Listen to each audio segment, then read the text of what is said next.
Okay, so this is story time. I'm gonna tell y'all some shit. So I was homeless for like 4 or 5 months. I was super homeless. Like I literally was living in a homeless shelter. And I don't tell a lot of people that, so not a lot of people know about my homeless shit. Here's a story. Here's a story for y'all people, and I hope that y'all sit and watch this one, because this is crazy. So I was homeless. So in this homeless shelter, they kicked us out at 7 o'clock in the morning. 6:45, we was out the door. So it wasn't like you could just stay in and go to sleep and shit like that. So we had to get in before 7 and we had to leave out before 7. But it was cool though, because shout out to St. Shelter, but they held me down, and shout out to all the people who was there, because man, that was like a family. Like that was the first time when I was just like, I got to learn about being around grown men, and I had to learn, like it literally just taught me to be a better man. Like I actually miss those times compared to now, because I kind of felt like that structure was something that I needed, but I didn't know I needed it. But as I got older, as the months changed, I was like, all right, I needed that structure. Every morning they kicked us out, so I used to always try to have I wasn't working full time at the time, so I didn't know exactly where I was going to go.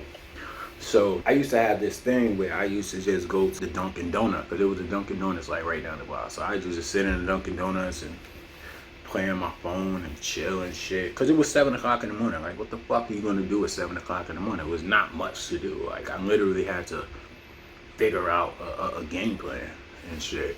So I used to just sit there, waste time. So that Dunkin' Donuts didn't have a bathroom, so I had to use the bathroom. So I go and I walk to mind you, so everybody watching this and all my Bronx heads, this was on 156 and 3rd Avenue. So this is like in the hood, the real hood, you know what I'm saying? Like niggas think I'm not from the hood. I'm from the hood. Like I'm not from the fake hood, I'm from the real hood.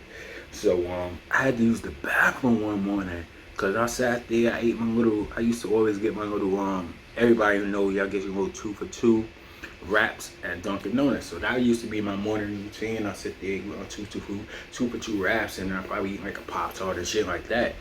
Nothing that y'all should eat, because it's all bad food.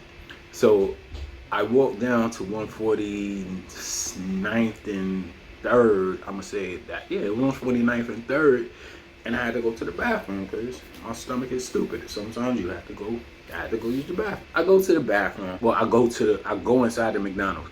And I want to preface this. I used to tell the people that I lived in a shelter with, because I was friends with a couple of guys, because they used to always go sit in that McDonald's, and I used to just tell them, don't go to that McDonald's. That McDonald's is it's trash. You're going to get in some shit.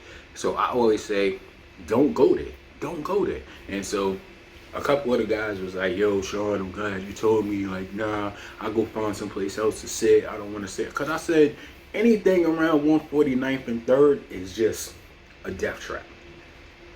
Just don't go there.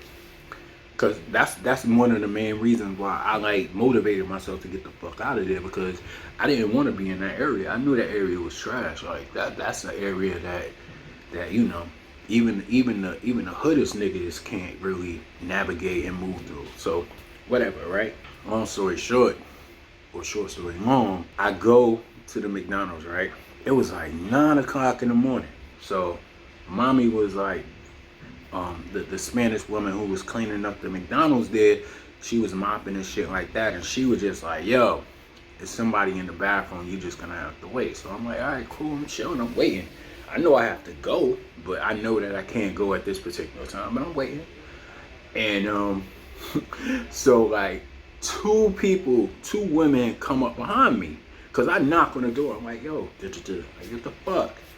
And all I hear, coming out. So I'm like, all right, I'm cool, and like, all right, whatever. I gotta go, but I know I'm going to wait this shit out. 2 women come behind me, Jamaican woman and a black woman, and the Jamaican woman was tight, and she was just like, yo, do you have to, she was like, are you waiting for the bathroom? I'm like, yeah, I do, I'm waiting.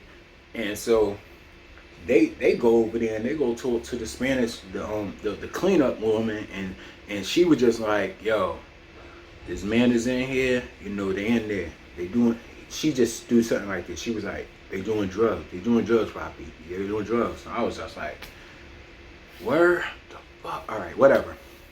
I'm still chilling. I just know I have to go because my stomach, I cannot hold it. You know, I'm older now. Like back in the days, you could hold it. I had to go. Like I had to go, right? So there's a funny story. So the woman behind me was just like, yo, what the fuck is going on? Like, why can't we get in? Like, yo, what's going on in the fucking bathroom? Why the fuck? And I'm just like, so at this point, I'm just like, nah. So we not gonna do it one more time. So we not gonna do another time, right? All we hear out the door is, so we're like, yo, what the fuck? We were like, yo, what is going on here? Woman was just like, yo, I need to go. I let the girl go in before me because I was just like, nah. Like I at that point I was just like done. Some nigga comes out, right? Fucking body full of tattoos and shit. Butt ass naked. Not butt ass naked, like he had pants on and shit, but he had no shirt on. Nigga had a body full of tattoos, nigga had a mohawk, nigga was looking crazy. He was a Spanish dude. This nigga walked out the whole bathroom like and so I'm like looking at this nigga like, I'm not scared, but I'm a little, you know what I mean? So he comes out, so old girl was just like, yo, I gotta, you know, she was just like, yo, do you mind if I go in? And I'm like, sis, go ahead, you can have the bathroom. She goes in the bathroom. Come to find out, this nigga, because he was shooting up heroin in the bathroom, there was blood all over the toilet seat.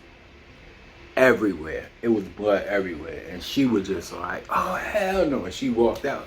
So I went in behind her and I looked and I just seen, like I said, it was blood all over the toilet seat. It was blood on the floor. Because this nigga was shooting up fucking dope. And I was like, damn, I guess I don't have to go to the bathroom anymore. And I walked out. I think I probably took a piss around the corner or something. That, my guys, is story time. So I hope y'all appreciate that. But man, nigga, I got more of these stories coming for y'all. Trust me. Appreciate y'all.